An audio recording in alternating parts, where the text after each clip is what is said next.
वाक्य भेद। वाक्य भेद जानने से पहले हम जानते हैं कि वाक्य क्या होता है। वाक्य क्या होता है? जो शब्दों के दो या दो से अधिक शब्दों के जो सार्थक समूह होते हैं, जिनका एक अर्थ बनता है। मतलब जो एक सेंटेंस लिखा होता है, जो एक वाक्य लिखा होता है, वो एक मीनिंगफुल वाक्य बन जाता है। मतलब उसका कुछ मीनिंग, कुछ अर्थ निकलता है, तभी हम उसको क्या कहते हैं? वाक्य कहते हैं। अभी अर्थ के अनुसार वाक्य क्या होता है? अर्थ के अनुसार वाक्य के 8 भेद होते हैं। कितने भेद होते हैं? 8 भेद होते हैं। एक होता है विधानार्थक वाक्य, जिसमें क्या होता है कि कोई भी जिस वाक्य में क्रिया मतलब कोई काम हो रहा है या फिर कोई काम होने की बात बताई गई है, तो उस वाक्य को हम क्या कहते हैं? विधानार्थक वाक्य। जैसे अभी यहां पर देखो, बच्चे हंसते हंसते खेल रहे थे। खेल क्या है आपका? इधर क्रिया है ना, काम हो रहा है। खेलने की क्या हो रही है? क्रिया हो रही है। तो यहां पर खेलने की क्रिया के बारे में हमें पता चल रहा है। मतलब बच्चे हंसते हंसते खेल रहे थे, तो खेलने की क्रिया हो रही है। तो जहां पर भी आपको क्रिया के करने या फिर वहां पर होने के बारे में पता चलता है, उस वाक्य को हम क्या कहते हैं? विधानार्थक वाक्य कहते हैं। निषेधार्थक वाक्य क्या होता है? जिस वाक्य में नहीं आ गया, मतलब जिस वाक्य में किसी के ना होने का पता चलता हो, उस वाक्य को हम क्या कहते हैं? निषेधार्थक वाक्य। सिंपल सी चीज, जहां पे नहीं आ गया, ना आ गया, वो क्या हो गया? आपका निषेधार्थक वाक्य हो गया।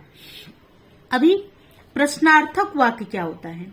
जहां पर क्वेश्चन मार्क दिया है, कोई प्रश्न पूछा गया है, जिस भी वाक्य में प्रश्न पूछने की बात पता चलती है, उस वाक्य को हम क्या कहते हैं? प्रश्नार्थक वाक्य कहते हैं। आज्ञार्थक वाक्य क्या होता है? अभी देखो, आपको किसी चीज की आज्ञा दी जा रही है, आपको कुछ भी करने के लिए कहा जा रहा है, तो उस वाक्य को हम क्या कहेंगे? आज्ञार्थक वाक्य। अभी देखो, सदैव सत्य के पथ पर चलो। यहां पर आपको आज्ञा दी जा रही है, आपको ये कहा जा रहा है कि आप क्या करो? हमेशा सच्चाई के रास्ते पर चलो। तो जहां पर भी हमें आज्ञा या फिर आपको आदेश दिया जा रहा है या आपको समझाया जा रहा है कुछ करने के लिए, कुछ जैसे कि आप कोई गलत काम कर रहे हो, तो आपको कोई समझा रहा है, उपदेश दे रहा है, मतलब आपको अच्छी बात बता रहा है, तो उसको, या फिर आपको आदेश दे रहा है कि आप ये चीज करो, कोई भी चीज करने के लिए आपको कहा जा रहा है, तो वो क्या हो गया? आपका आज्ञार्थक वाक्य हो गया। विस्मयार्थक वाक्य क्या होता है? सीधा सीधा हम इंग्लिश में एक्सक्लेमेटरी सेंटेंस जानते होंगे आप, जब आप इंग्लिश वगैरह ग्रामर में पढ़े होंगे, तो जहां पर भी ये एक्सक्लेमेटरी का साइन दिखेगा आपको, तो सीधे सीधे वो क्या हो जाएगा? विस्मयार्थक वाक्य हो जाएगा। ठीक है, ये तो हुआ उसको पहचानने का, आपको मैंने बता दिया कि कैसे पहचानोगे आप कि ये विस्मयार्थक वाक्य है या नहीं। दूसरी चीज, जहां पे आपको कोई चीज का खुशी, एक्साइटमेंट, नफरत, गुस्सा, सरप्राइज वाली चीज, या फिर किसी के लिए इमोशनल भरी चीज, समझ रहे हो आप? जैसे मतलब खुशी कहीं पे दिख रही है, कहीं पे गुस्सा दिख रहा है, कहीं पे नफरत दिख रही है, कहीं पे आपको किसी चीज का आश्चर्य हो रहा है कि अरे ये कैसे हो गया, और या फिर कहीं आपको मतलब बहुत दया आ रही है किसी पे, या फिर डर वाला दिखाई दे रहा है। ऐसे कुछ आपके जो इमोशंस उभर कर आते हैं, मतलब जो भी आप भाव प्रकट करते हो, उसको क्या कहते हैं हम? विस्मयार्थक वाक्य कहते हैं। जैसे यहां पर लिखा वाह, तो आपने क्या दिखाया यहां पर? वाह।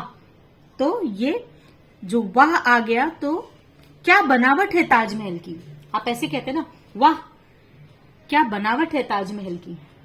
तो ये आपने क्या दिखाया? आपने एक हर्ष, आश्चर्य वाली बात करी यहां पर, है ना? तो क्या हो गया? ये एक विस्मयार्थक वाक्य हुआ कि आपने अपनी भावना प्रकट करी है। यहां पर जो आपके अंदर भावना आई, आपने क्या किया? उसको यहां पर एक्सप्रेस किया है, या आपने यहां पर अपनी भावना दिखाई है। तो उसको हम क्या कहते हैं, विस्मयार्थक वाक्य कहते हैं। अभी संभावनार्थक वाक्य क्या होता है? संभावनार्थक वाक्य मतलब विच इज नॉट कंफर्म, जो कंफर्म नहीं है कि होगी या नहीं होगी। मतलब क्या होता है, कोई कोई चीजें जैसे कि अभी जैसे बारिश होने वाली है, शायद आज वर्षा हो, मतलब कंफर्म है क्या कि बारिश होएगी? नॉट कंफर्म, हो सकता है नहीं भी हो, है ना।